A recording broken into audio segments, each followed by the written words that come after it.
So Shantideva says that the path dispelling doubt and is cause of joy for those who wander through the world.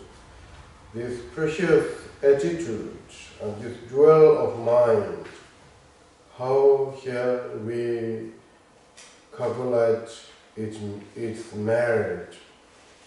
So such kind of really remove of the all sufferings and cause of sufferings of the all limitless sentient beings is the, this great attitude or bodhicitta mind. And also such the cause of joy of the self and others is also the bodhicitta mind.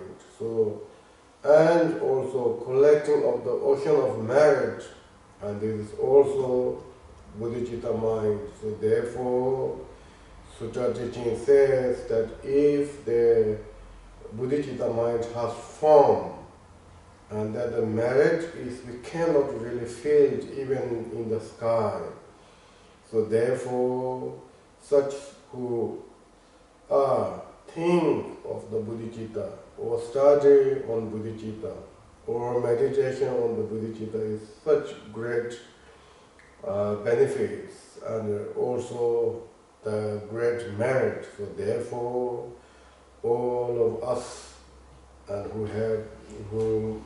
all of us, we should, how we should say that, know about that, and then maybe with that mind we can study and we can practice, and also we really apply or do it kind of not only practice, but we apply that everyday life, so which is something good for all of us. And then today what we're going to listen is the way of the Bodhisattva life. And this teaching's main topic is that those doesn't have or don't have yet bodhicitta, and those who have studied this book, it will be also raise bodhicitta in our mind. And those who have bodhicitta already, but our bodhicitta can be like also little butter lamb in the wind. It's easily also cut or move like this. So we need to be more stable, and that also helps through this study and practice.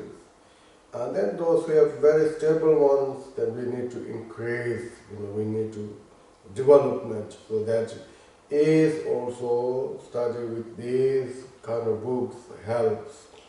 As we mentioned of the Zapata Rinpoche, that saying that first 3 chapter and between 3 chapter and last 3 chapter.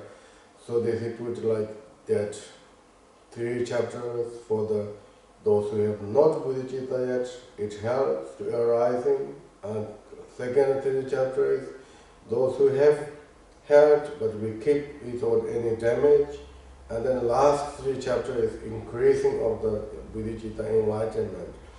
So today we are last of the 3, and also from that is last one, like 9th chapter. So this 9th chapter is very, how should say that, generally I think we more talk about this like Madhyamaka's view. As we mentioned, this bodhicitta avatara or the way of Bodhisattva life, the main topic is the action of the bodhicitta. However, that when you are really studying or applying bodhicitta action, that without bodhicitta view, we cannot have such bodhicitta action, just only action of bodhicitta. So bodhicitta view makes then our action is become bodhicitta action, and view makes also meditation is also become like Mahayana meditation.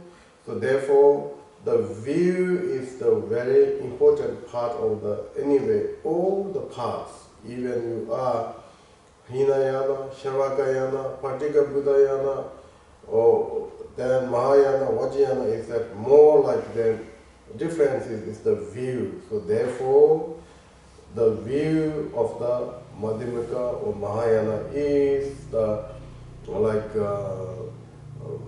how you could say that is the like main things, and those who have such things, then with that, if you practice more actions, then we talk about that these books shows more actions. And with that me view, and then someone talk more about meditation, then we talk about Mahayana view, meditations. And then certain, the view itself talk too much, so that we call those books are more, they're talking about views. Yet also they need to have to talk about meditation and conduct. So any books, they have these three things. However, today we are learning of the that wisdom chapter, which is the more they are talking about view of the Mahayana. And this root text, what they're saying here is that all these branches of the doctrine and the enlightenment sage expounded for the sake of wisdom. Therefore, they must cultivate this wisdom who wish to have an end of suffering. So these four sentences is also very important. And this fourth sentence, they talk about first that all these branches of the doctrines, that means, that all these other five, that paramatas, from the generosity, ethic, patience, diligence, meditation, all of these other, they call this branch of doctrine is all of those. And they hear the use of the sake of wisdom. I think this means that also to understand of the really view of the Mahayana or to gain of the wisdom. So in this topic, the Tibetan, the different schools, different masters, they have a long topic. Someone says that branch is only for the samadhi, these meditation chapters, because meditation chapter is the really source of the wisdom. Then more like Nimapas masters, or Nimapa masters, we talk about these branches. I think that this means that all five paramitas are for sake of the benefit, sake of the wisdom, means to gain of the view of the Mahayanas. And, or you can say the wisdom, that means that we have such really understood of the essence of the Buddha's teaching. So, in order to understand, we need merit, we need accumulation wisdom. So the accumulation merit, then without accumulation merit, also to understand of the essence of Buddha's teaching is very difficult. The Mahayana view and Dzogchen, we talk about Kada, primordial purity. These two things are same things. There's no difference actually. Only difference is that methods to how they express. However, someone who really has such kind of wisdom to knowing of the genuine or essential of the Buddha's teaching, we practitioners such need not only kind of effort or study many books, but we need also merit. And this merit comes through the generosity and ethic, and of course then or that what's called this patience, and then diligence, and those are the very important parts to gain of the accumulation with merit. And then samadhi, or samadhi and patience, the both, and wisdom chapter itself are also source of the accumulation wisdom. So therefore, all these branches, means other five paramitas, are in order to understand all the organ of the wisdom. And why we need to wisdom, why we need wisdom. Here is therefore, cultivate of this wisdom, and who wish to have on the end of the suffering. Anyway, they use translation use a little bit different ways. But what they're saying is that why we need to have wisdom is that because we would like to have or remove of our sufferings. So in this talking about really in order to remove of the suffering, we have to have wisdom, you know. Without wisdom, we cannot remove of the suffering. So that directly saying that having the wisdom for the removal of the suffering, right?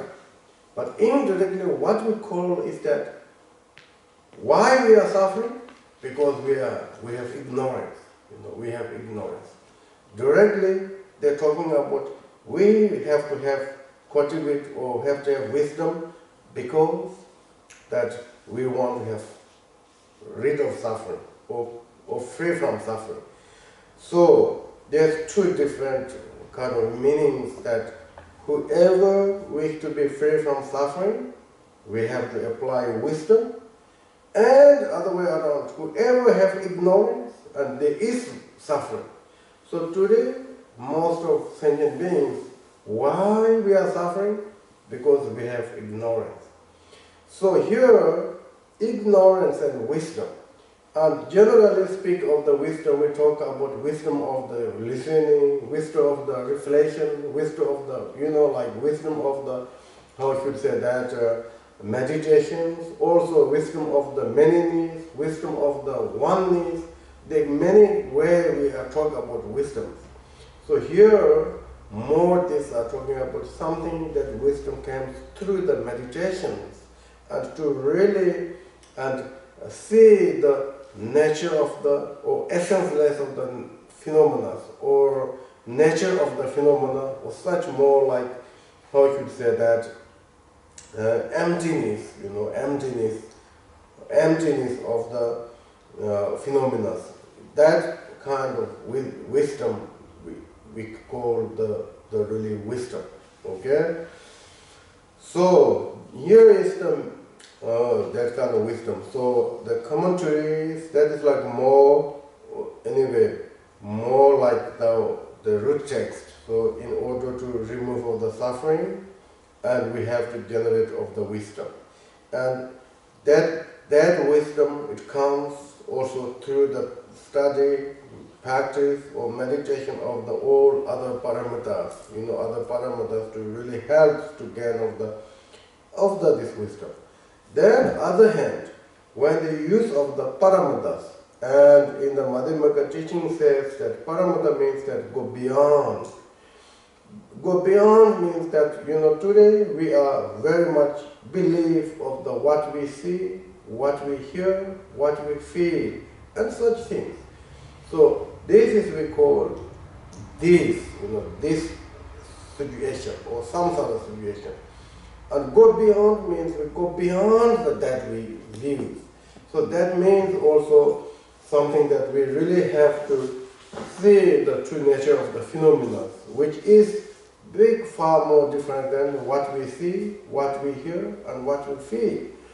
So the what is the talking is that also if we are lack of this wisdom to see of the true nature of the phenomena, that other 5 paramitas we cannot call paramitas because you are lack of the wisdom to see of the nature of the phenomenon, or you are not go beyond the what we see here.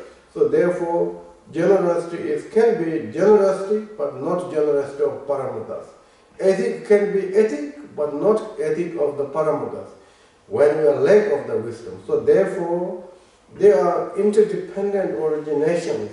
Wisdom helps all other 5 become really paramitas, and also other 5 paramitas can help to really gain of the wisdom. So therefore, the really Mahayana way we're talking about is everything is interdependent originations. There's nothing specific saying these are the absolutely important or that is the absolutely necessary. We don't have such things. When these are the all cause and conditions are collected, then it will appear something, different views.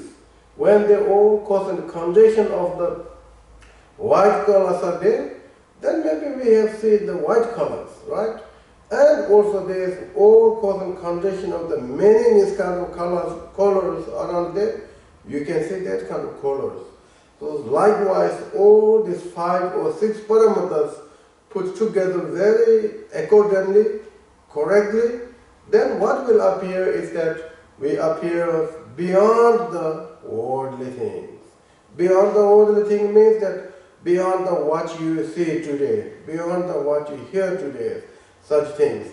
Of course, these things, it will come more like afterwards, okay? So therefore, I think it's that maybe very short explanation of this first verses, these 4 sentences. So who wish to have an end of the sufferings. And then now, the more we're talking about how we could say, how to apply or the methods of the how to development of the wisdom. In this topic, I think as kind of meant 3 things. The first, they talk about more recognition of the wisdom, what the really wisdom. And then second, the object of that wisdom is that called selflessness. So when we have such kind of really wisdom comes, and then that wisdom can see that we call selflessness. And today we have such strong clinging of the self, I am and my and etc. So why is that? Because of the lack of the wisdom. So anyway, this first topic is the recognize of the nature of wisdom, and second is entered into the non-self of object, and also the third one they call is that also I think refused of the clingings that such we think or this all what we see is true. That is something that we need to abandon that kind of wrong views. The showing of those are the wrong views. So first one, then they're talking about the showing of the nature of the wisdom, and that topic they talk about the 2 things. One is that the object of the 2 phenomena. The first, kind of showing these two truths of the objects, of the 2 truths of the object, and the subject of that path, path of the mind, the path, subject, the mind itself are like really path. 2 things. So now the first, that establishing 2 truths. Then you don't. So they're explaining about the 2 truths. And then someone may say something that is incorrect, and then Shenril also gives answer of that. And then the establishing of the 2 truths has first that devices, then essence, and the difference of the mind, when they are approaching these 2 truths, or understanding of these 2 truths. So there is like 3 things, when they talk about 2 truths.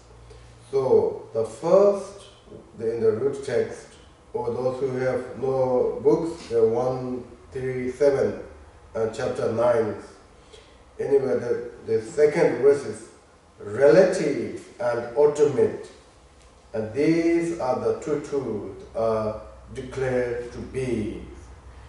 So this is like very big topic, because this two-truth is like Buddha generally talk very much. And then sometimes we talk about Four Noble Truths. The Four Noble Truths is more like when they talk about cause and effect of the enlightenment and samsara, they explain in Four Noble Truths. You know, through the Four Noble Truths, we can be samsara and we can be free from the samsara. But today here are these two truths are more like established all phenomena. You know, can be that we say samsara and nirvana also, but more like, you know, temporarily or ultimately they talk about this, you know, when you are establishing of the all phenomena. So this two truths, when Buddha says these two truths, you know, relative truth and ultimate truth, then followers, they have different understanding of that. Such kind we call this Shavakayanas. Shavakayana way of recognition of the two truths are a bit different than this Pacceka Buddhayanas. And Pacceka Buddhayana way of understanding of two truths is big different than also Mahayana. Mahayana establishing of the two truths are big different than in Vajrayanas. And Vajrayana two truths, you know, when they explain different than in Dzogchen kind of yanas. So therefore, the Buddha, when he expressed of the two truths, and then the followers, their capacity to understanding, or the understand of these two truths is like big different. For instance, the Shavakayanas, they think that this all phenomena has to have something, you know, some essence. Without essence, they cannot appear. You know, they believe of the Shavakayanas and Pacceka Buddhayanas that all phenomena, you can divide it into two.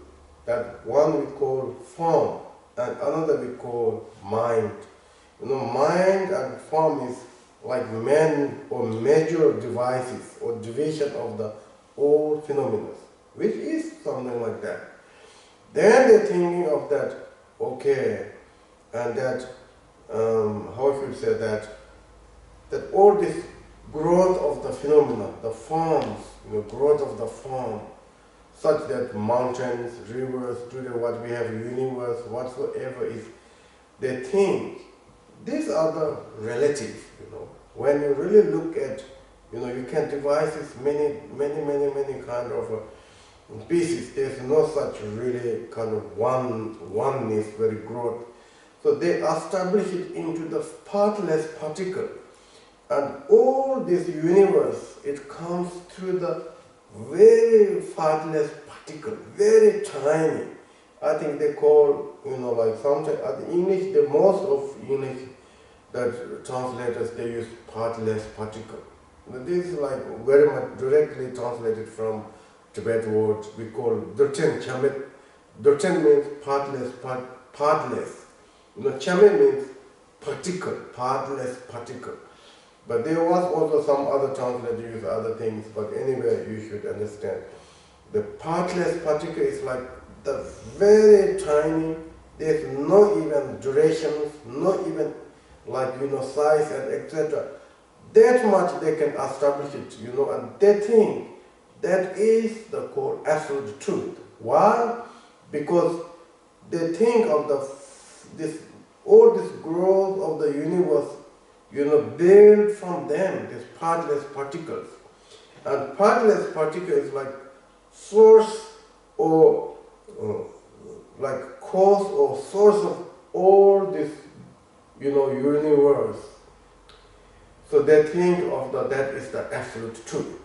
You know, absolute truth means that something we cannot change.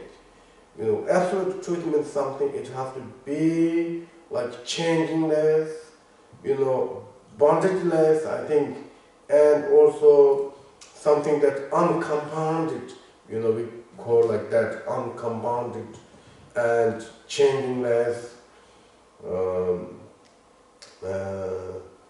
permanent, and etc. That we call absolute truth. Absolute truth. No kind of separations. Those are the more definition of the absolute truth. So Shavakayanas, they think of that pathless particle is something like that. Okay? And then they talk about mind parts. And then they think that we have such big minds, you can say today, like edge consciousness, or like that, how you say this, negative emotion consciousness, mind consciousness, etc. The growth of the consciousness, they think also that is more relative truth, that is dependent on the object and etc. However, they think of the momentary of consciousness. They talk about momentary of consciousness, very tiny of the consciousness. And that is, they think that the source of the all growth of the consciousness. So therefore, they talk about this absolute truth has two kind of things that they call partless particle and a momentary of the consciousness. These two are the absolute truth. And these two are the more source of the phenomena and sentient beings, we can say, or content and containers. So that is we call Shavakayana's way of explanations, the more like Shavakayana views. And then there is called Pacceka Buddhayanas. And Pacceka Buddhayana's view is more deeper than Shavakayana's and more close to the Mahayanas. So they explain of these two truths, absolute truth and relative truth. And relative truth is also same as like Shavakayanas, but they're saying that we do not necessarily need of the partless particles. And they think there's no possible such kind of partless particle to really kind of make growth. Because when you talk about partless particle, that means, when they logically they're asking, is there really partless particle? The partless particle means that they should not have even directions. Generally we talk about south, north, east, west, and then up and down. There's 6 kind of, should be, if the substances, they should have such kind of, that kind of parts. So even Shavakayana is saying that there is no such kind of parts there. Then the problem is that if there is no such kind of these 6 parts are not there, then they cannot make grown up, because they cannot take from everywhere at the same time, right? They have to kind of take from somewhere.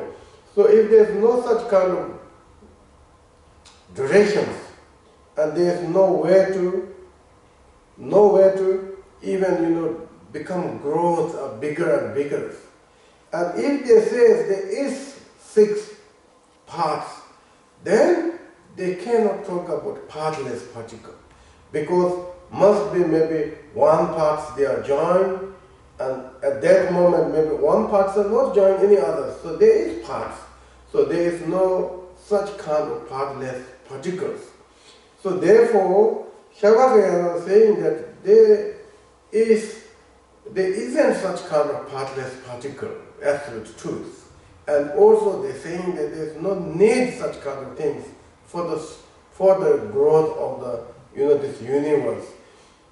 As long as you have such kind of mind, and mind has such kind of habit tendencies, habit tendencies, they can appear all kind of different things based on your habit tendencies.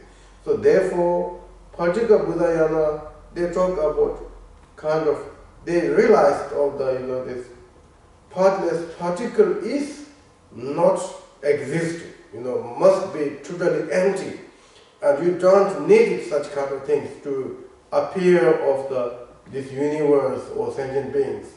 As long as you have mind, then they kind of saying that there is mind such kind of they call momentary of consciousness. That is the kind of source of the whole universe. And from that, they are collector of the habit tendencies. And because of the habit tendencies, then we can appear all kinds of the difference of the six realms. So they explain is like we're more close to that Chitta, what called? Chitta Matra. Chitta Matrin or Matra. Chitta Matra or mind only school of the Mahayana. They view almost same.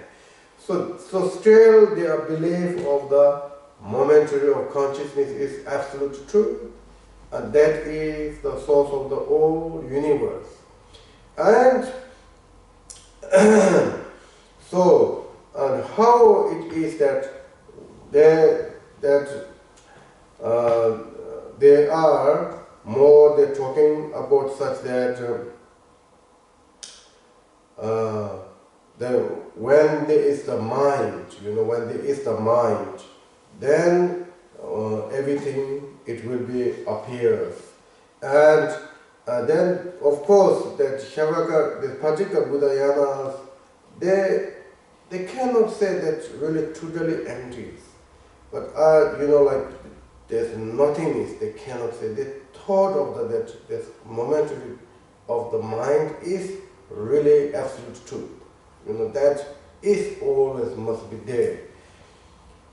They are a little bit talking about similar of the Buddha nature, but they have such kind of clingings that they're saying that this momentary of consciousness is absolute truth. They have, this is something there, some kind of, phenomena, some kind of phenomena. So that is the source. However, and then the Mahayanas, that today the topic here, this is Mahayana or Madhyamaka, you can say Madhyamaka's view. Then they do not accept such kind of even momentary consciousness, momentary consciousness. They more that's saying that of the all phenomena, all phenomena, relatively there is. But this relatively we see here things are not because of this such kind of mind or momentary consciousness is existing. Not because of the partless particle existing, but more like, the sentient beings or that samsaric mind has such stronger, that clinging of this is the real. This is the real. And because of that, we think this is the real. We think these are the truth. We think these are the right. So Madhyamaka explained that because of the habit tendencies of the clingings of the truth, and then Madhyamaka gives few examples. The one example is that dream. When we have such dreams, and that dream, we see this the real, right? That dream is, we don't understand this dream, and we see is this the truth. So dream, while you are dreaming, and we have very strong effect, it's really like exactly the same as the day. Happiness is exactly the same as you're waking up, day, and suffering is exactly the same. For action of the death is also exactly the same. So the dream of the night and day of the life, what you see, that is the very same. So Madhyamaka, the explanation, there's two ways. The one is that we do not recognize that is the dream. If we really recognize that was a dream, we have different experience, different experience. But we do not understand that was the dream. That is the one thing that we call ignorance. Because you do not understand that was the dream. Then another thing is that in the dream they think that's the real, that's the real things happening. It's very much real. So that we call clinging of the truth. Habit tendency to the clinging of the truth. If even there's dream, but if we don't cling over that was the truth, then maybe also different effect, different experience. But dreaming, we did not know that was the fake or relative, but we know exactly this is the truth. So the clinging of the truth and ignorance, these two things makes the dream is us real. Likewise, even this lifetime, we have two things. Ignorance, we do not know what is the really truth of all these phenomena. And at the same time, we have very strongly clinging on to this, the real things. So, therefore, we see this the real things. Right? This the real things. So that is the one thing, one example. As long as we have such kind of these things, it will appear like that. They do not necessarily need it of the some kind of momentary of consciousness or, partless particles, but still it can appear as long as we have this ignorance and clinging of the truth. That other thing, example is that the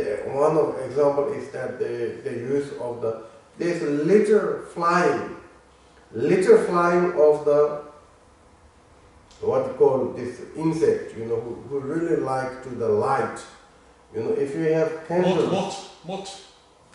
Like a moth, it is called moth. It is okay, moth, okay. Yes. So the name of the moth. Anyway, litter flying. Butterfly, kind of butterfly. And when he sees the butters, okay, or butter lamps, lights or lamps, and he really directly into it, That was firstly what he thinks that is one of the very joyful things, that gives source of happiness. So there religionally, what we talk is that if you are filled with life, if you are strongly kind of, you really attached to the forms, beauty of the forms. There is, how I should say that, people are different. Some people really very much attached to the sound. Some people very much attached to the form. And some people attached to something else. So, such that previous we are very strong attached to the form, beauty of the forms. And the effect is maybe next life as we born such things and then we are strongly attached to such kind of, like that kind of objects. That is one of the religion's way of the talking. However, other than logically, what we need to say is that if that's what's called this name of insect? Moth. If you really knew this is something dangerous, this is going to be I will die or pain, and surely they don't go to death. They try to aware of that. But because of such kind of ignorance, don't know that what really happened. That is the one reason he is very close to that. And other hand is he is very strongly clinging. That is something really brings good things to him, or joyful or something with strong clinging. And these two things make that innocent, in that much, to really into die, into suffering. Likewise for us also, and we think this object is very important, and we do not know really the essence of the object, which we might have the more discretion that that the whole essence is, the object is the essenceless or emptiness, and such things we don't know. We have such strong kind of belief of that these are the real, these are the something joyful. Like that much insane. What mot is enough? Mot. Mot, okay, he see of the such things. Or likewise, same things. And then other is that we also talk about moss. Moss also, when you have put something that catch, what's called moss catch, right? Top, okay, top. And we put some kind of foods are there. And exactly same things. He has very strong desire attached to that kind of food. And at the same time, he has no idea of what's really going to be happening. And most of them are then the end, they are caged and they throw away or maybe killed and etc. So those are the Mayanas, they give examples how we are really kind of attached to it, or where the affair appears and what you think and what the appears are totally different. They are not really necessarily such things are needed, to rising or race or something. So, however, this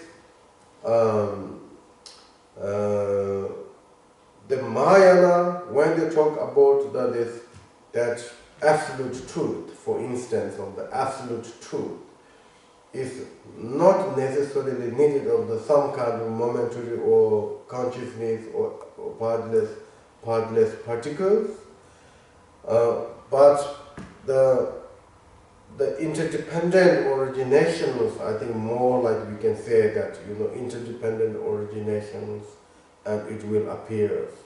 However, here, what kind of these two truths we are talking is that we're talking about Mahayana way of the absolute truth.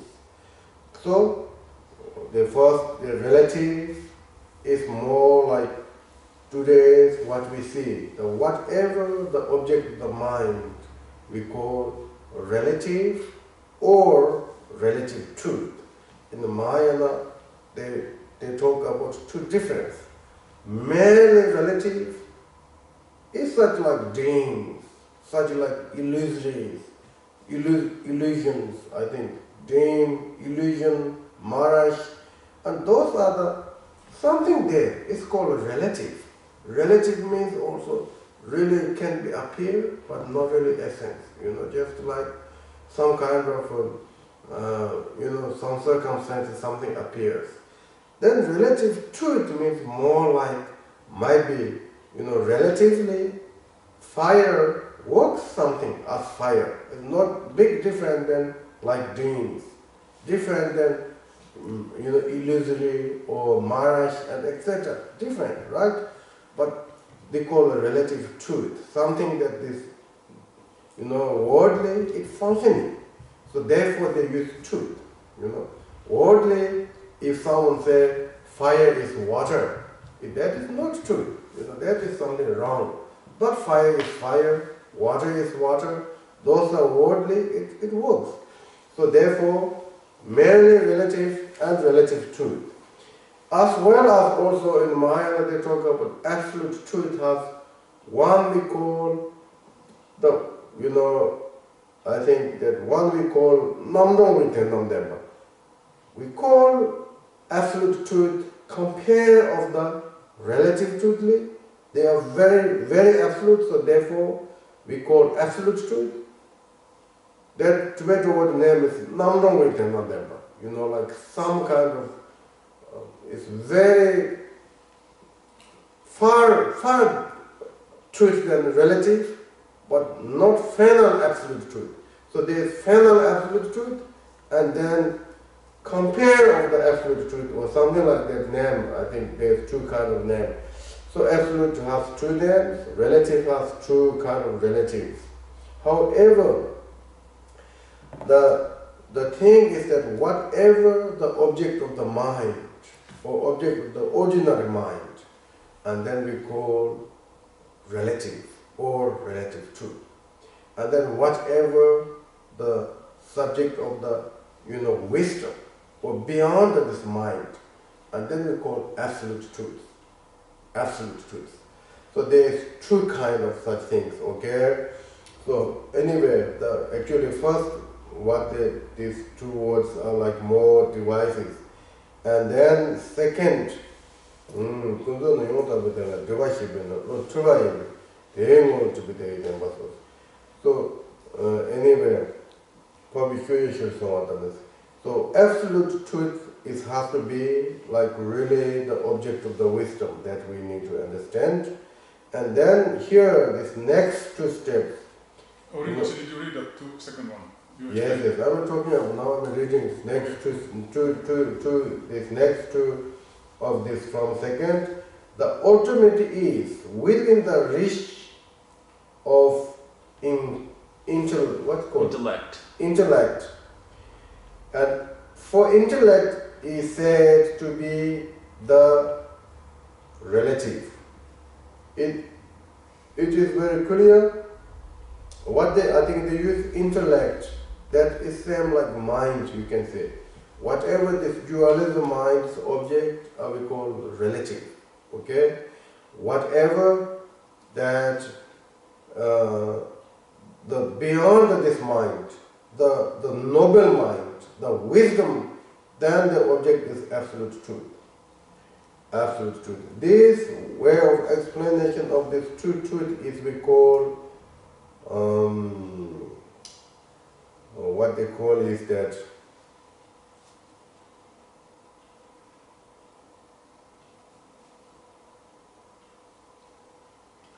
this I think they use that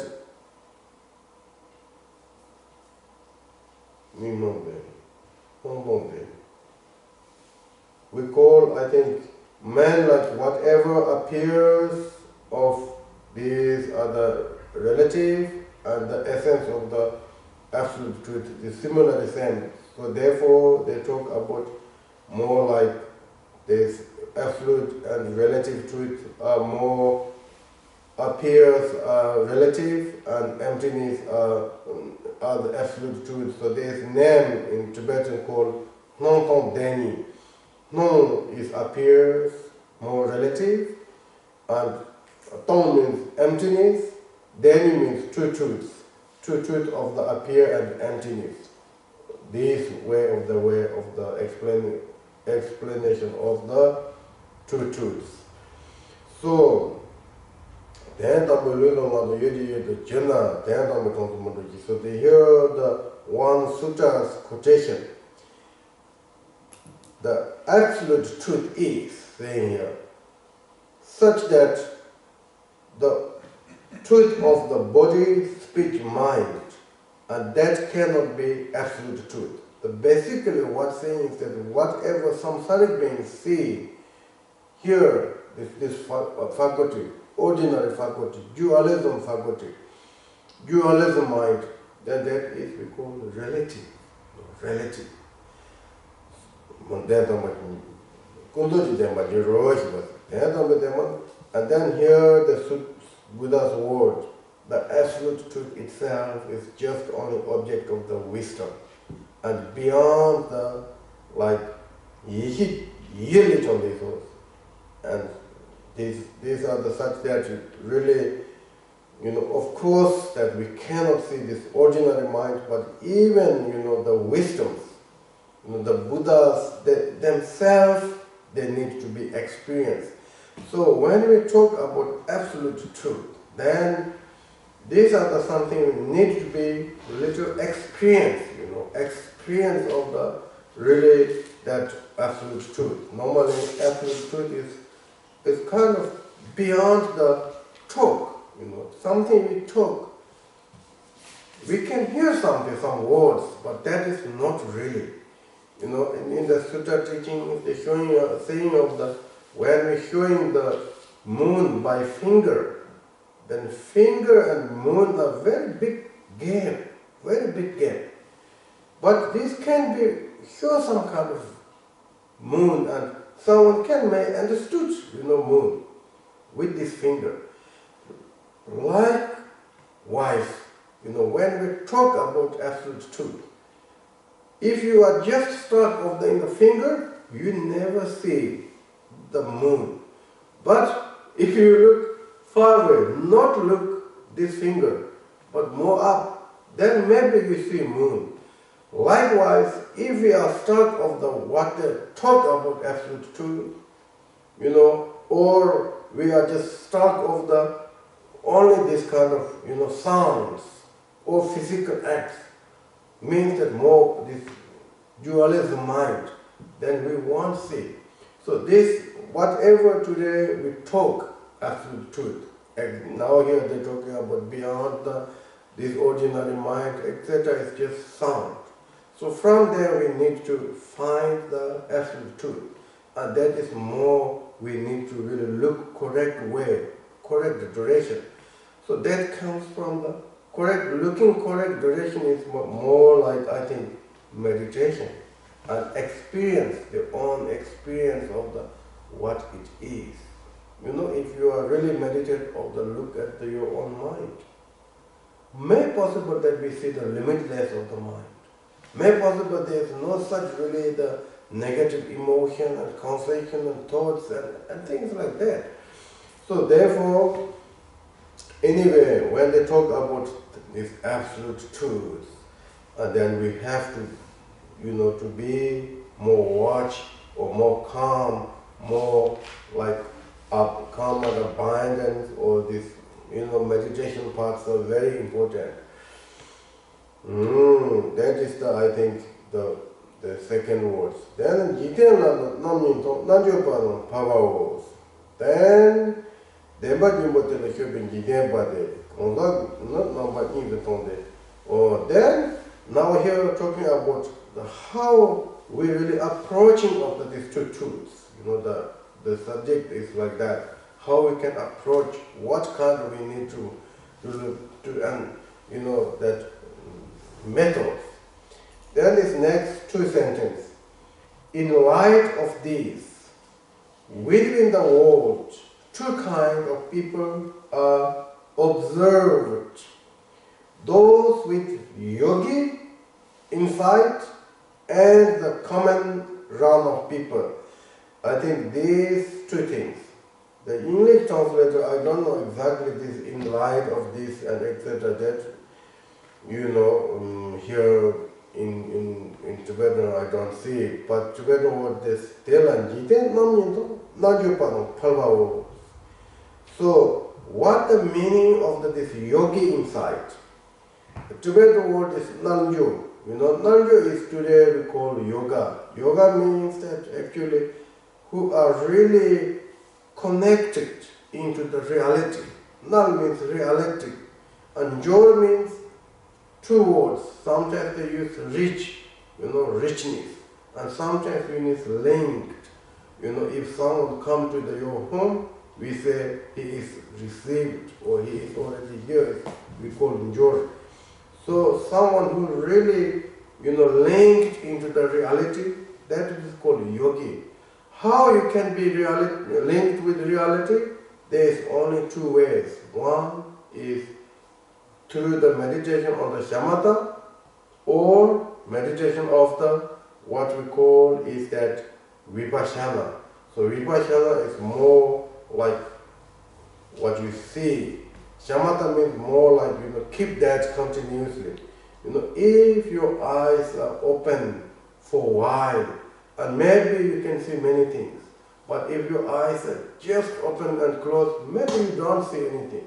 So in order to these eyes being open long enough, what we need is, that is we call, I think, shamatha meditation. So shamatha meditation makes our mind really open.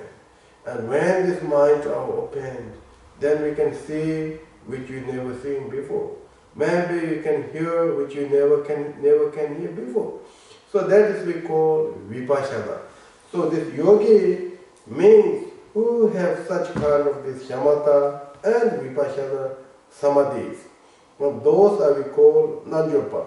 And those nanjopa or those yogi can see the absolute truth. And if not having such these two things, we call ordinary beings. And ordinary beings, they are more rely on the just absolute truth, the relative truth. So we are just, fighting or join or separate, whatever is within this relative truth. So absolute truth is still far away. The thing is that it actually, if you really know the exactly nature of the relative truth, maybe that is the absolute, but we do not know such also really relative truth. That's the problem. We do not know really relative truth. And that will show us also how we don't know really relative truth. It will show us all these things anyway.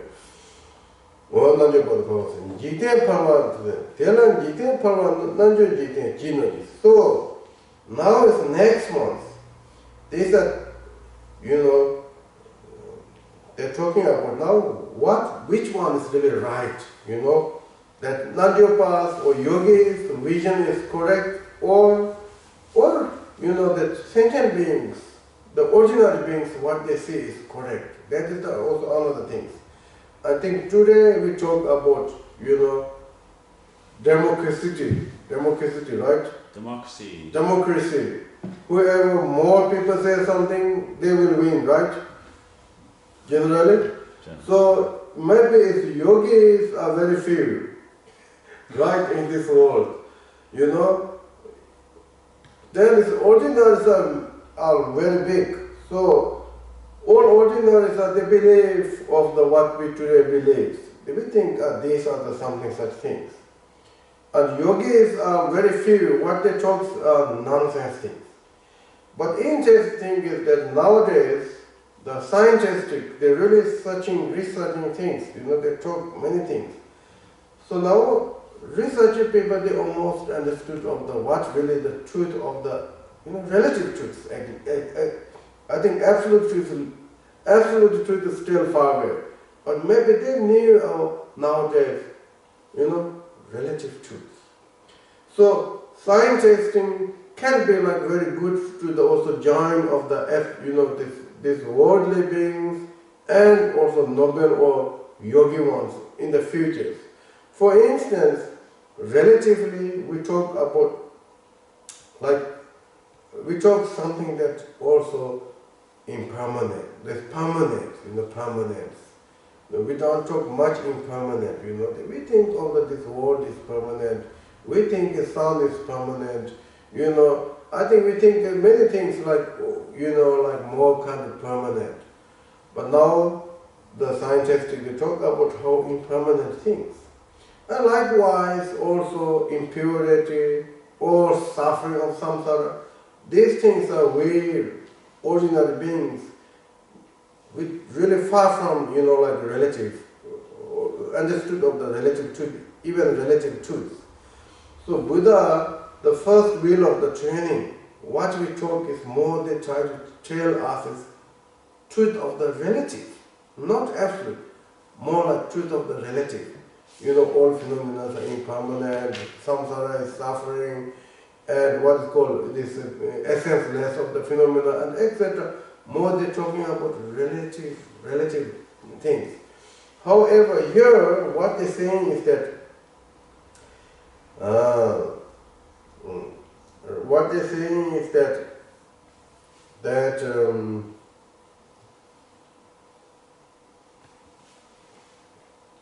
so okay, maybe I will read this next one.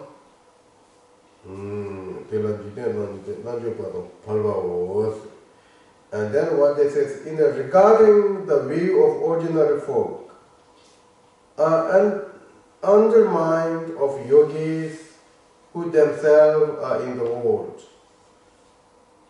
within whose ranks the lower in degrees of insight are confuted by the higher.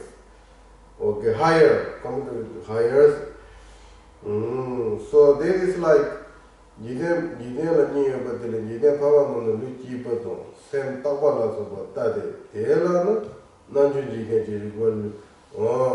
is also important. So this now Shantideva says that there's two kinds of the worldly beings or ordinary beings. that just ordinary beings, that we don't learn anything. We don't know anything like that kind of ordinary beings. Then another ordinary being is like who really studied, who have such view, who have somebody knows. Like for us, it's very high education. We are not kind of very ordinary. So we know something that, maybe this is impermanent, right? Body is impermanent, mind is impermanent, we know. But very kind of beginning of the, how to say that, very ordinary sentient beings, they don't know. They think it's the, that here was the Shantideva says that very ordinary ones, they think this body is one. But body is, there's no such kind of body oneness. And ordinary people, they think of this mind is like more permanent. Mind is always there. This mind is who are really kind of carry everything. And mind goes to one after another and things like that. Mind is more like permanent. However, he says that those who are like little higher of the worldly, like who follow the Mahayana tradition, who follow the Pacceka Buddhas, and so on and so forth. And they knew, the mind is impermanent. And the body is like the many kind of parts they put together, they call body. But generally, there's no such body, that we can study also in the coming books, which is there's no such kind of body inside. So therefore, now which one is the really correct or which one is not correct is that such those, like, how you say that, they use like Nanjun Jiten, the translator what they use is worldly, they themselves, I think translator they use such kind of, inside coming higher, regarding of the view of ordinary folk, undermined of yogi. What this means, undermined by yogis, are undermined by yogis, who themselves are in the world. What does mean that?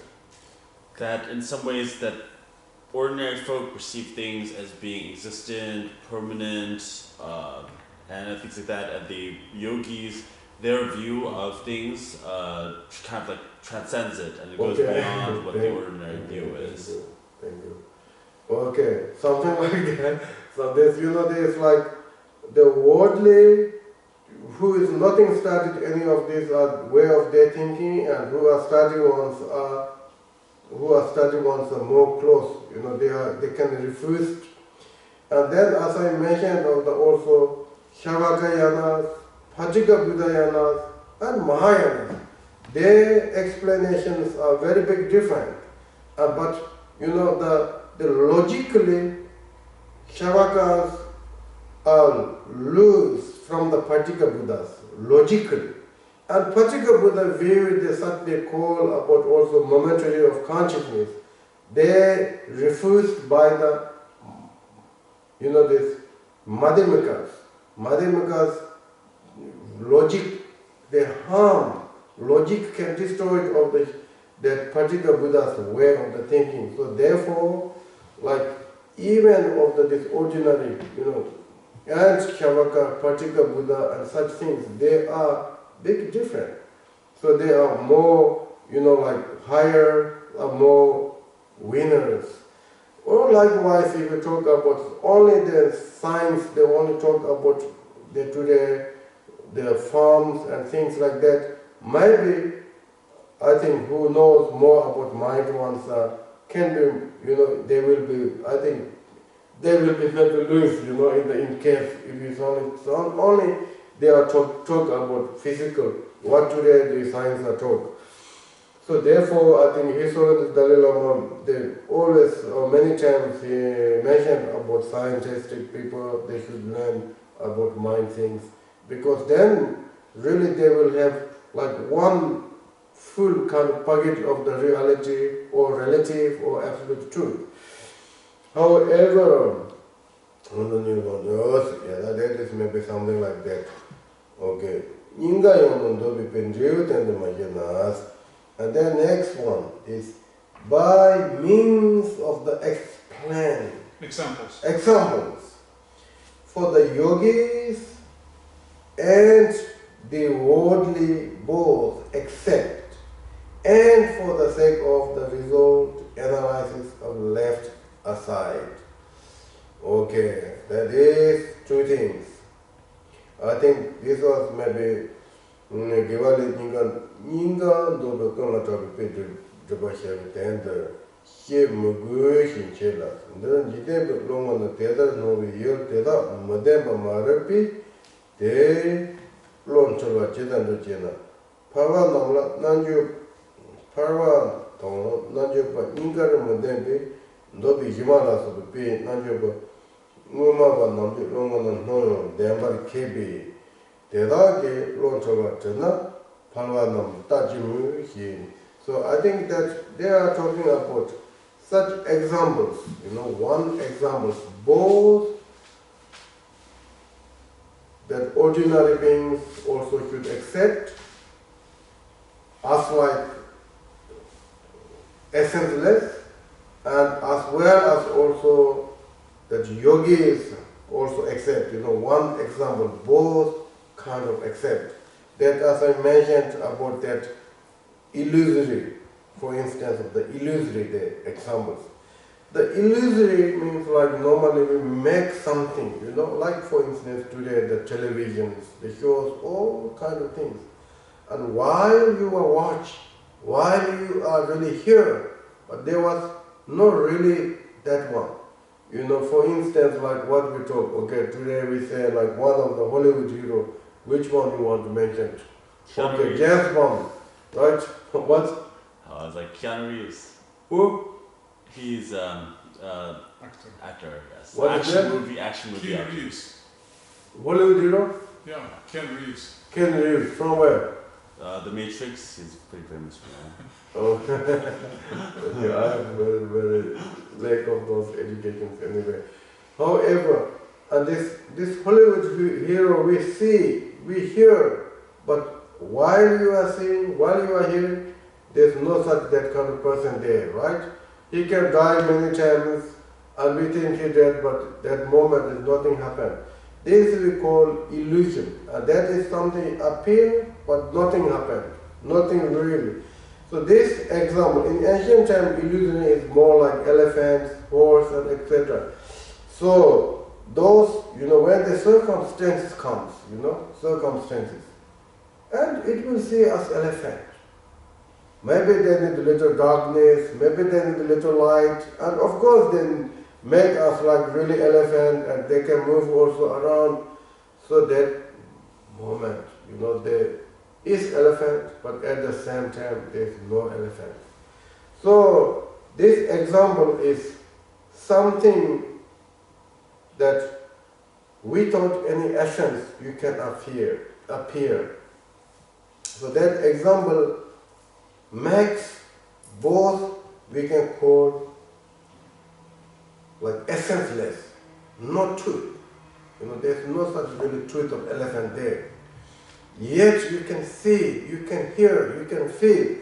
So that example, make that example, which that both this yogi and ordinary beings acceptable. So that way, in order to appear, don't necessarily have truth, truly existing. Car appears, it doesn't mean the really car is truly existing, but it means the subject of the mind, object of the something, where they are together, circumstances, it appears. So, what is mean they're talking is that when we are really collecting the good habit tendencies, good circumstances, then appear different things. Appear different things. If we have very wonderful people around you, I think atmosphere is very big different than if there's always awful people around with us, right? Why? Because of some circumstances there, not because of the truly existing of some kind of badge or, something, but because of just circumstances. So this is how they are talking here, okay? So when now, when they talk about example, this example is very important.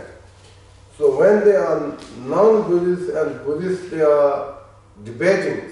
Also they need both, accept, they both kind of have to be accept one example.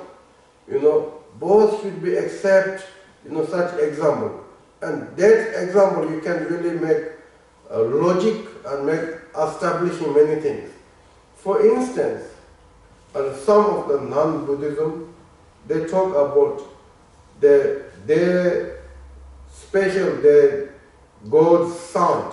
Sound is permanent. At the same time, they believe that sound is come from the God's mouth and tongue, like means some kind of produced. And they also accept whatever produced are permanent. So now they are, when the Buddhists, they are refused of the permanent God sound is not existing because that is the produced, and whatever produced is, they also kind of accept it as like impermanent, like waves or like pillars and etc.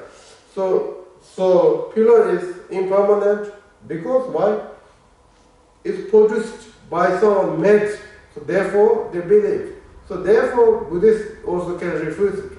What they talk about such kind of permanent sound of the God cannot be such permanent God because that was produced like pillar, like waves, and that way they are kind of refused of their wrong view.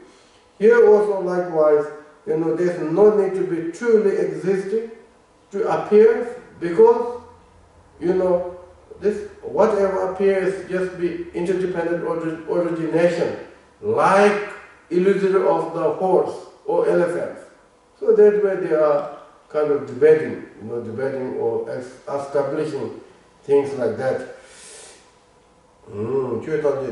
Denver mena yonso leishe ba toba meba de tenda de shoba manjiro shena tenda mate mejo masheba kundo to yobishe dewi shonde tenda jumala sobala yugo dewi tenda mashi then I think this even one word here, okay, this is like Ingi what we Inga not pay dividend magicians. They talk about the meaning of example that the yogi and the worldly both accept, and for the sake of the result analyzed is left aside. And this word is, what they're talking is that if some even can be Hinayana of the Buddhism or non-Buddhism, they are more saying that what are really points to do, like all these parameters, if everything is not truth. Maybe. And included also, there's no such kind of enlightenment, because enlightenment is, in Mahayana, they don't accept anything that truly exists. So now this word, last word, analyzing is left is someone kind of debating. So generally you do 6 parameters because of enlightenment. So now that you are talking about there is no enlightenment. So what point to do the 6 parameter, etc. If you say something like that, then Mahayana need to give a kind of answer in that. So answering is that all phenomena or included of enlightenment not really truly existing in the absolute way, or absolutely there is nothing such existing. However, without analyzing or the relatively, there is something, there is relatively we see something. So in the relatively, you can do 6 parameters for benefit of enlightenment. Relatively, you can think like that. So we can produce to the good circumstances, and better to do 6 parameters than like just stealing and such things, because that way then we can collect very bad kind of how you could say, that bad result or bad circumstances and etc. So therefore, this last word is something like that, okay? Then from here, from here, and then this is more like, I think, Yela Matsupas. So they do not kind of dependent on the, I think, they're debating or dependent on the object, something like that. So Ngubu, they Nanjopa, Power Ingala, Nomi, Tela Chiji, so Jela, no one dying, you can power is usually Ngubu, Tonshi, Teon, Tabani to Topachis. Okay, then now this, the main topic here is that, so that yogis also see that this object, yogis also see the object. Like yogi, if someone yogi, like if I'm a yogi, I think I can see you, right? We are here all many people. If I'm a yogi, I see you, Petri and Lily, and maybe this person, maybe not yogi, but he also see these guys. So it's like you can see all the same things. So the saying is that, here is saying that Ingala Hong is, why we are debating such things, they're saying that because you see me, he see me, and we see this Finland, if this in Finland there's yogi, or then ordinary people, they are safe, Finnish culture very well, right? And Buddha was also hanging around in the India, Nalendra, Chimu, Kongar. Mostly Buddha was around this Konga area. And I think he see also Konga, and in the others they see also Konga. So then what is the difference? Now they ask, what's the difference? So that the answer is more like, whatever appears can be same. If I see Chimu Konga, or Buddha see Konga, this Konga is same, right? But I say Konga is very truly, Konga is water, Konga is truly existing. But Buddha say Konga is just for the appearance, due to the circumstances. May he can see even very pure, like very pure than like what I see. So therefore, way of seeing and way of the holding is very big different. The yogis, they hold without any kind of clingings, without any such kind of, things like that. So therefore, Yamata was Shiva Malas. So anyway, the ordinary beings, they are more, see us like real, but then yogis see like more like illusory, unessence, etc. So therefore, therefore there is the two different way of the seeing, and therefore also they are a little bit debating, yogis saying something, and then ordinary beings saying something back, they see different way. So they are debating that way. So here it says, when ordinary folk perceiving phenomena, and they look on them as real and not illusory. But this then is the subject of the debate, where ordinary and yogi differ. So this translation is a little bit like messed up, but anyway the meaning is there. Really, anyway, it's the meaning is like that, okay? Then that is also, it's really thing, Buddha, he hanging around with ordinary beings. And may Buddha also drink water, Buddha eat food, Buddha went sleeping. But the inner, how approaching is very big different. And we, even inside of the yogi is also very different, very much different to even one object. Someone thinking, oh, this man is very handsome, and other one thinking is not like same way. So that is why, because their minds are different. Habit tendency is different. And that shows also this object is not truly existing. If object is truly as handsome, then 100 people they watch, everybody can see like that way. But there's nothing such kind of fixed of the object, and whatever appears are depend on the way of the mind. Okay. Okay. Did I read that right? I can read. Okay. And then next is that Suma Semi Salwa. Zu Songasan Chibi Zuma Galushina, Manga de Teninian Yidela Trabasam Yinji, Semanya de Deman Monday, Yellow Lumazo. Okay, then that's more like if someone says that, now there are more divisions. If someone says that the form and sound and etc. is directly we see, how we can say that is the fake? Fake and directly seeing is big difference. So if someone saying like that, it's totally it's saying, isn't it contradiction that the forms are directly we see, yet you are talking about this is the fake and not true. So then the Mahayana says this is not contradiction. The worldly we claim this is the form, but worldly that doesn't have much really approve this is the form or really existing of this form.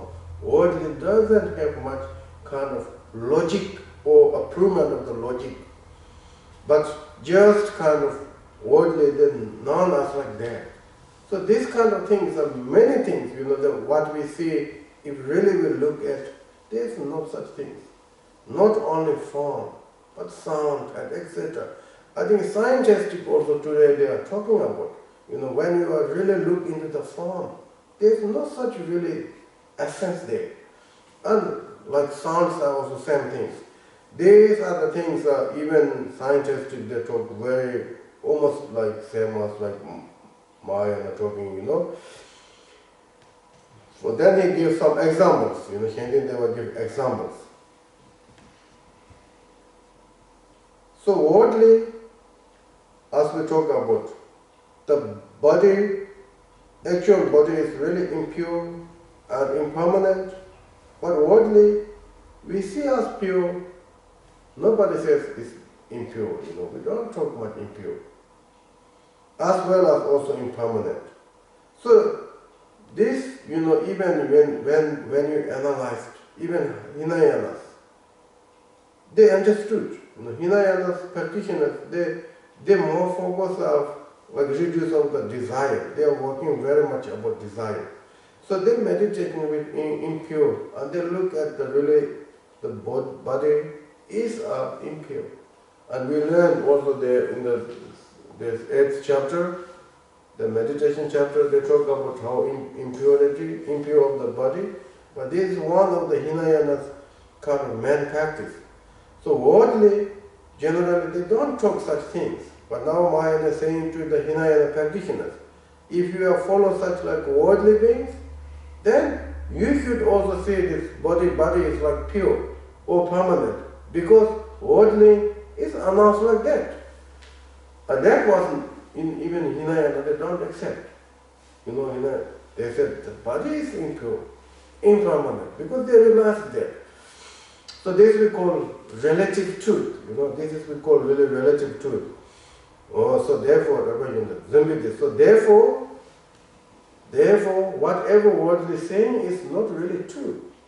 That's the one of examples. Many talk about to the Hinayana practitioners. And then there's very famous quotation from Buddha. So ordinary eye, ordinary ear, ordinary nose, whatever says is not real. He says, not real. Also tongue and body and mind, these are the not really final kind of real.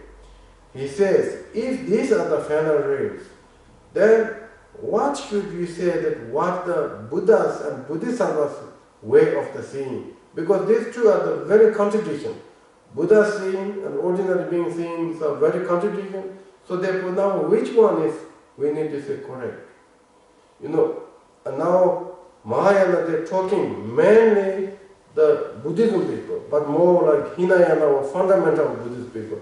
So they accept Buddha's words very much, you know. And Buddha himself taught like this.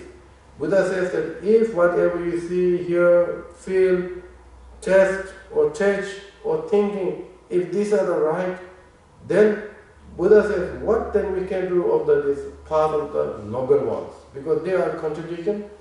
So that makes like Hinayana way of thinking, what they thought was the correct ones are really kind of harm, you know, kind of this wrong way of thinking is a harm. So here, more the beginning, we use more Buddha's words and etc. because they are talking to the more like those Buddhism people. But maybe later on also they talk a little bit about non-Buddhism, etc. And those times they don't use much Buddha's words, more like they use logic. But inside of the Buddhism, there's 4 schools and 3 yanas. They are very big kind of different way of understanding. So they are very much kind of debating. So whenever they're debating, if they use Buddha's word, everyone has to accept Buddha's word. Otherwise, you cannot call you a Buddhism. You know, you cannot call such things. So therefore, and this also one of they use Buddha's quote here in this thing. So the forms and so forth means all others. Okay, there's 5 or 6 objects which we all perceive, existing by general acclaim, but not by valid reason. This valid reason is very important. You know, we really need to valid reason. Then it's called good logic, you know. And Buddhism is based on, particularly Mahayana, they find this now he translates us anyway, this valid reasoning. Valid reasoning is very important. They are false, just like, for instance, unclean things, regarding in the common view as pure. Okay, it's etc. In the root text, generally they use etc. Unclean things, etc. Regarding as in common view, there's no, didn't put etc. But in etc. Then permanent suffering, all these are the in this etc. It should be in the continuous with this. Okay.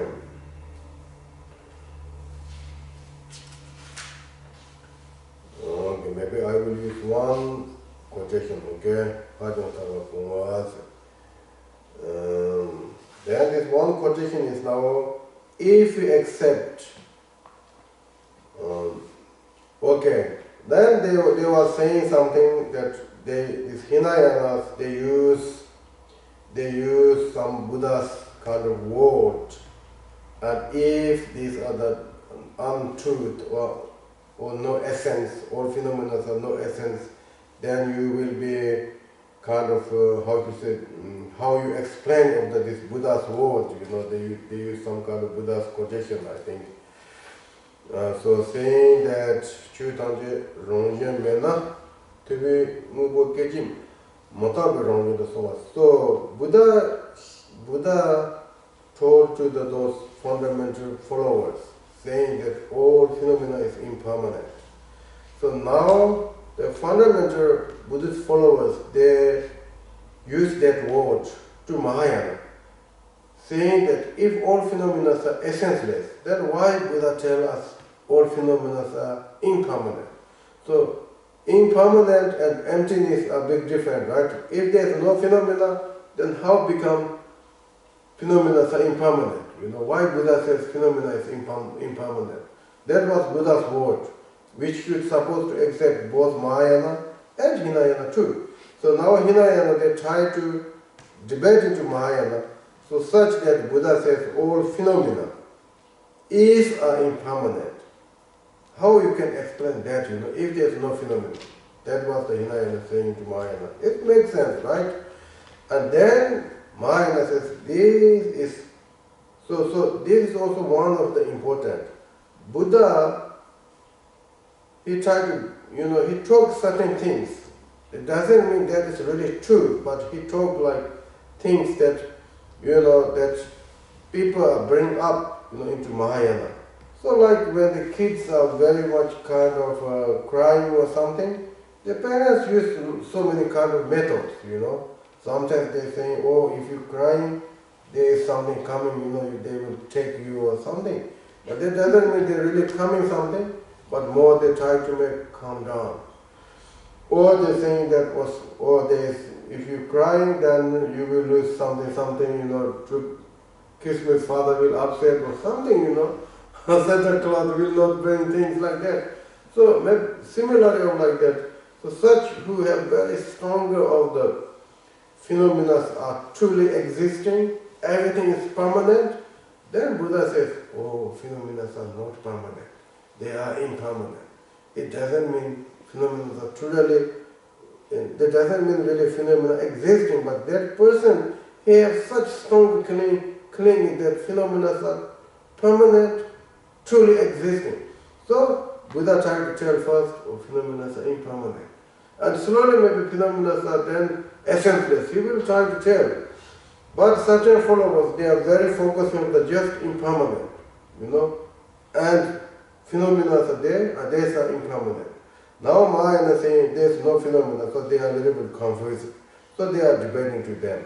So then Mahayana explained that those are the such what Buddha told is that those lower people are bringing into the up, the temporary education. The main intention is they really bring into up and showing the Mahayana path or reality of the phenomena.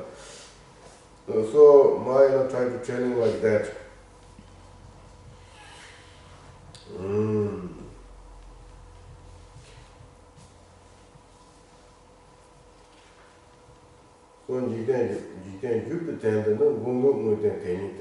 So I will read this, okay?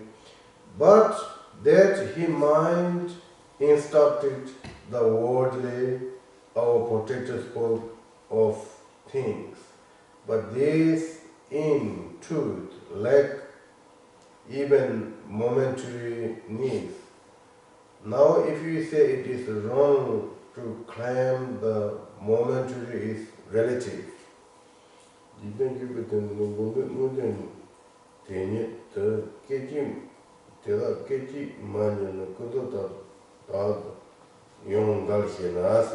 so that is like how they are talking, and I think this is not very clear, but kind of. And then I think next is more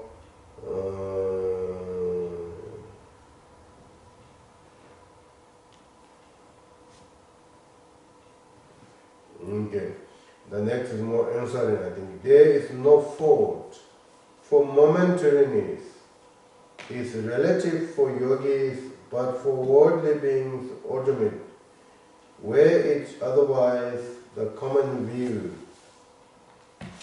could forward the yogi inside into complete impure. Corporal. Oh, sorry? Corporal. Corporal impurity. What do you mean corporal? Like physical, like the body, relating to the body.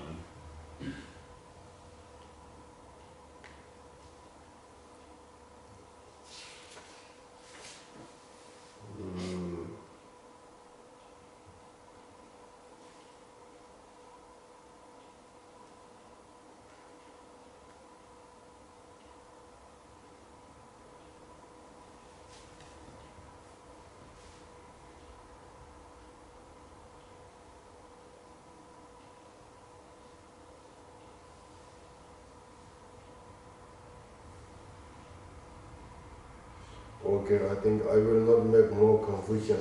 And this is like mainly thinking of like that, okay, to the bringing into the Mahayana. So Buddha's word is there's two kind of words. One is very certainty words. Whatever says, it has to be like that. One is we call like intentionally. I think gongwache, they call like there's some Hidden intention and intention. sorry. Is it hidden intention and intention? What is hidden intention? Hidden intention is that he says something, but it has like some big meaning behind. Yeah, exactly. Hidden intention. Yes. Hidden intention, right? Hidden intention. And Hidden intentionals. Hidden intentionals. For those persons who are strongly clinging of the impermanence. That is the one thing, or permanence, and those people they talk about permanent. But other thing is that when they talk about impermanent, and the really impermanent is same as emptiness. The really impermanent means also the momentarily there's nothing remaining. As soon as the appears, it disappears. It's like it's momentarily changing. Is are also similar of the emptiness. There's no such really things are there. So in that way, also if you truly understood of the momentary, and as I said, this emptiness, and not emptiness, impermanence, and you are already understood of the emptiness. However, those Hinayanas, if Buddha directly saying everything is emptiness, they cannot understand. And Buddha knew that. And maybe they talk about all these phenomena are impermanent. Impermanent means it's changing, broken, dying, and things like that. And they're more understandable. And they will practice. And through that, slowly, they do understand more and more the reality. So similarly of like that. And that's why Buddha taught us like impermanent. Okay? That is like one thing. And then other thing is that Hachong Tawa Pomola Jides. Now this is like little bit quite big topic, so maybe I will stop here today.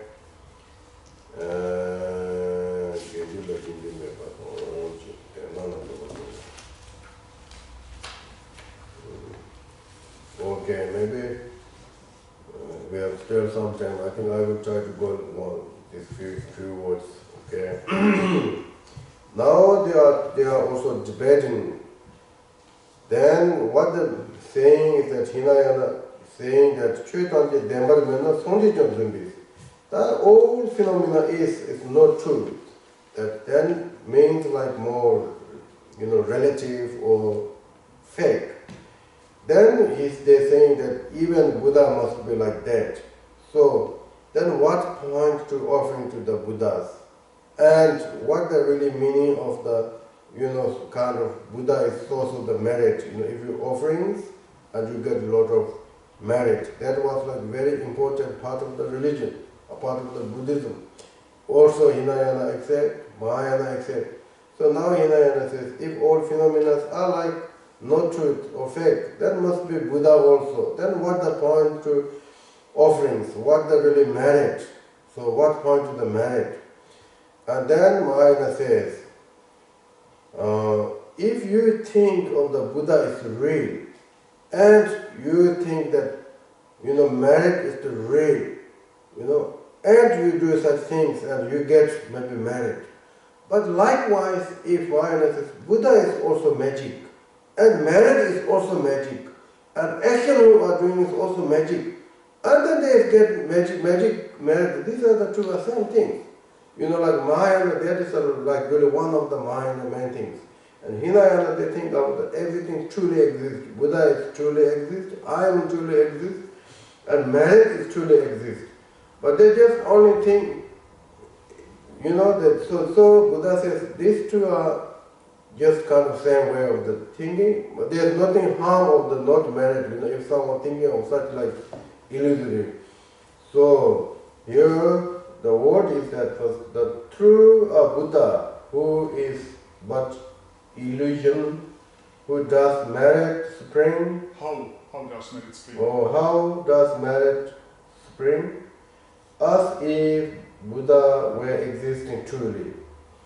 Okay, that is the one thing. And then next is Senje Jimadong Dana Cheta Shinin Jiten Shivashi. That is also another question. If the sentient beings are illusory, then how they can be die, how they can give rebirth. And that is also one of the very famous of the Buddha's teaching. You know, dying, rebirth, and last life is all Buddhism has to accept. So now Hinayana, they try to talk to the Mahayana. How then, what is the, dying and what is the rebirth? And they think that they have to have such things and that has to be truly exist. And then Mahayana, they says, as long as there is the collective of the circumstances of the arising or birth, no matter even it is the real or illusory, it will be appear. So here we can soba no soba chewa. As long as they are this, illusory, the collection of the circumstances of the illusory, there will be a rising of the birth of the illusory. And if someone thinking that's really true, maybe they will be also truly existing because very much dependent on the habits, tendencies, way of thinking, circumstances. So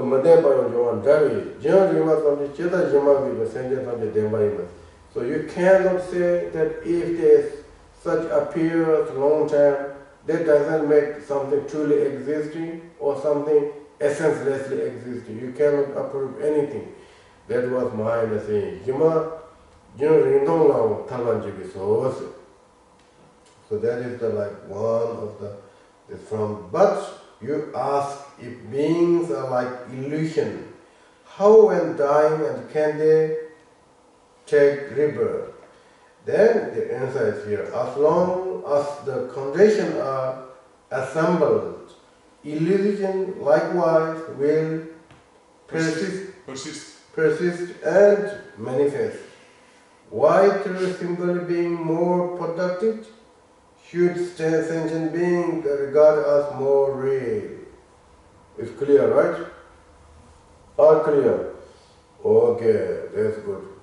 Then again they are talking about also if, the mind is like illusory, sentient beings are illusory, and if like that, then if you are killed to sentient beings, they think there's no kind of bad karma because of the illusory. Or if you are offering to something, there's no such merit because of the illusory. So the virtue and unvirtue both are very even for you, the Hinayana saying to the Mahayana, because of the illusory. So Hinayana, when they talk about it, that illusory, they understood illusory is that something nothing is, or something that, no effect at all. But Mahayana, when they talk about illusory, is that because of the illusory, everything is appears. If you have good circumstances of illusory, then it becomes good circumstances of illusory. And if they have bad circumstances be collected and bad circumstances appear bad illusory, like hell realms, angry ghost realms, etc. So therefore, they are a little bit misunderstanding or understood things.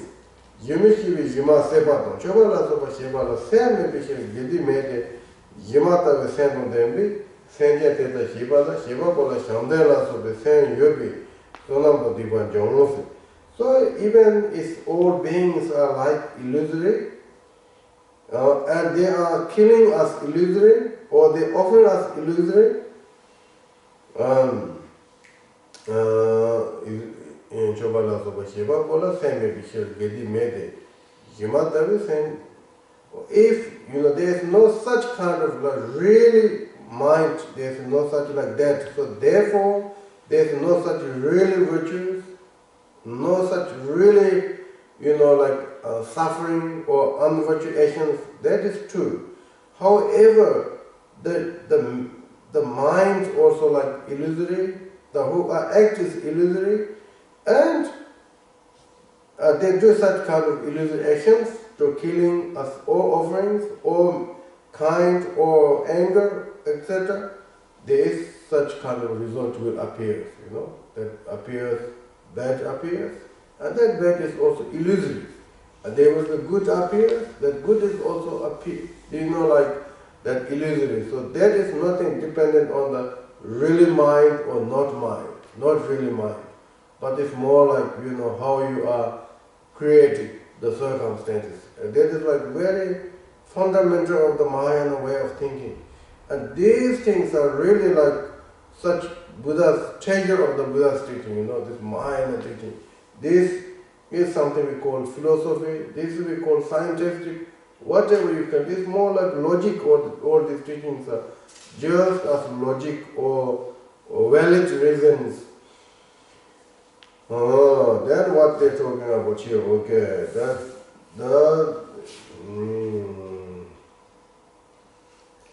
if one killed or harmed the magical illusion of a man, there is no mind in such a thing, and therefore there is no thing. These Hinayanas, I think they are talking. But being to indeed, because Buddha, the Mahayana cannot say there is no things, because that is very much contradiction of the Buddha's teaching. But things can be also illusory. That is okay. Virtues can be illusory. That is okay, That's functioning very well. So, but beings do indeed have what's called mirage-like minds. Sin and merit will in consequence arise. I think there is no power in the things like spell. So merit-like minds do not occur to them. Illusions spring from various causes. Thus, illusions are of different kinds. And that is the one thing. And then, kate tendam jengen kowa kundo dedana sonji chonu kojibi sonji cheba jiji jena jema cheba jime doba manjibi jena jiji cheba the kundo dome.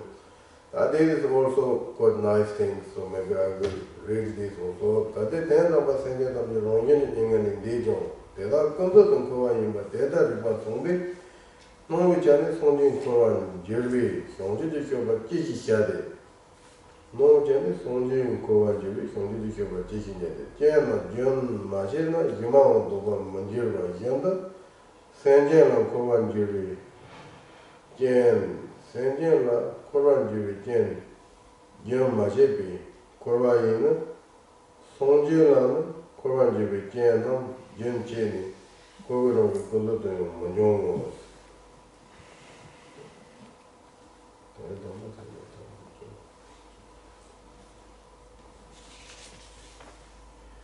Okay, now saying that, the Hinayana is saying that, okay, now absolutely all phenomena are like natural enlightenment, right? Natural enlightenment. So that was one of the Mahayanas, the kind of principle, one of the principles of the Mahayana kind of teachings. So fundamental of the Buddha's teaching says, okay, so naturally, all sentient beings are enlightened, but relatively everyone is in samsara, right? Everyone is samsara. And then they're saying is that in that way, then relatively also Buddha can be also some samsara beings, because Buddha is appear in like human being. And absolutely, Buddha is also enlightenment, same as like sentient beings, and relatively Buddha is also in the samsara and appear as like relative. So therefore, what is the really these two are different? Now they are talking about what is the two different. What is the really the point of the Buddha's action? Absolutely everything is enlightened. So what the really main purpose of Buddha doing something there? That was they asking. There's no point.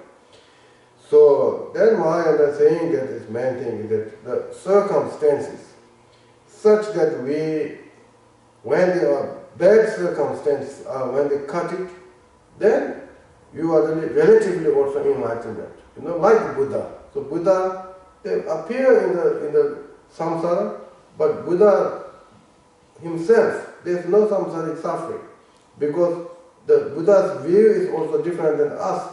Buddha's feeling is different than us, because Buddha already cut it all these bad circumstances. And Buddha came here because for us also to cut off our bad circumstances. So we naturally we are enlightenment too, but relatively we have still bad circumstances. So therefore we have pain, we have suffering, and etc. So these are the talk about this. Buddha relatively also enlightened, and Buddha came here for the sentient beings who have relatively still is full of bad circumstances in order to remove of that. That was the talking here, okay? So, a single cause of everything, there never was.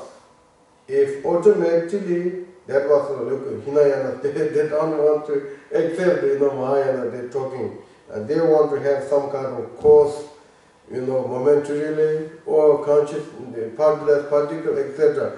So Mahayana, they don't accept such these things. So they said, a single cause for everything, there never was. If automatically beings are in nirvana, you will say, but relatively what? Circle in samsara. So even Buddha reverts to the samsara stage.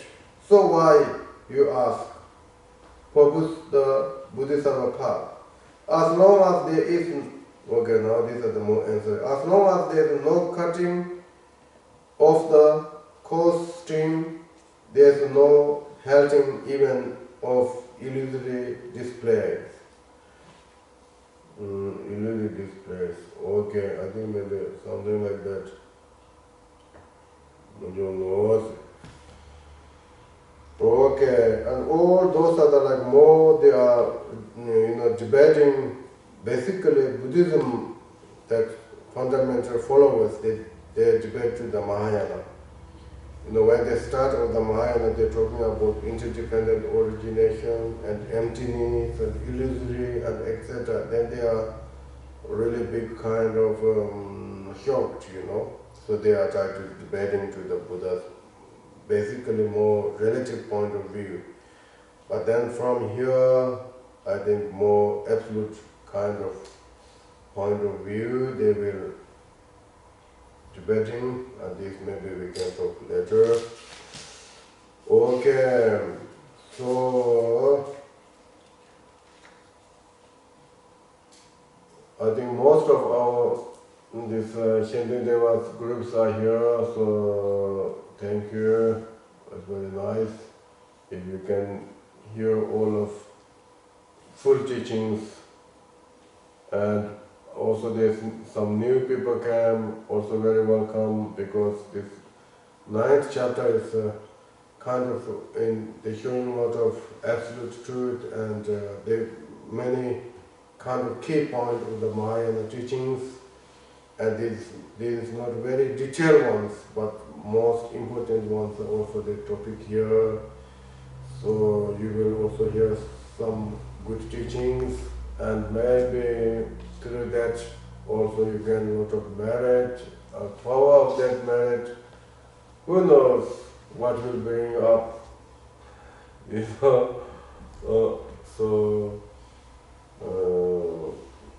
thank you. And then we will continuously tomorrow at same time, and welcome continuously, and here also. So